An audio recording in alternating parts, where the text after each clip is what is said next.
Единственное, что осталось, это где-то украсть или откуда-то что-то выкопать. Доходы падают уже, население реальные 2 года. Я думаю, этот процесс продлится, к сожалению, и в последующих годах. Белорусская модель сейчас находится в той стадии, на которую в свое время вышла советская модель, когда никакими средствами помочь ей уже было невозможно. Сегодня движение возможно в рамках этой модели только вниз. Полагаю, что далеко не все белорусы еще это осознали.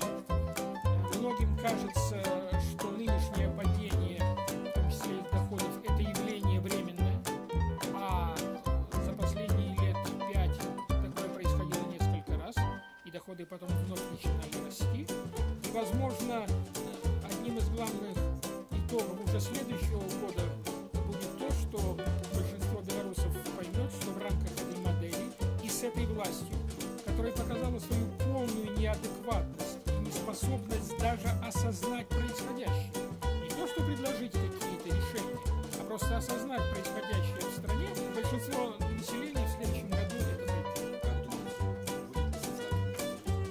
Это сложный вопрос. Это будет зависеть от многих очень факторов, внешних факторов. Беларусь, как ни странно, добывая всего около 1,5 миллиона тонн нефти, умудряется в отдельные годы до 20 миллионов тонн нефтепродуктов продавать.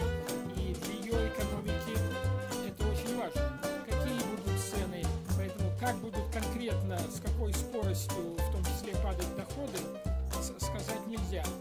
Вот. Но то, что социальное напряжение будет возрастать, то, что авторитет власти будет падать, это несомненно. Тот, кто еще надеется на помощь от государства, это напрасные надежды. Рассчитывать надо на свои силы. И даже ведь в Новой Беларуси, Новая Беларусь это не та Беларусь, где вам будут помогать. Вам скажут, вот возможности, у вас у всех чисто юридически и не более того равные возможности, а дальше действуйте сами. Поэтому те, кто молоды, должны получать современное образование, должны осваивать современные профессии. Будущее Беларуси могут сделать только профессионалы. Профессионалы в различных направлениях. Надо получать современное образование, надо повышать свой личный капитал, а заодно и повышать социальный капитал, то есть учиться сотрудничать с другими людьми. В первую очередь, конечно, из своего ближайшего окружения.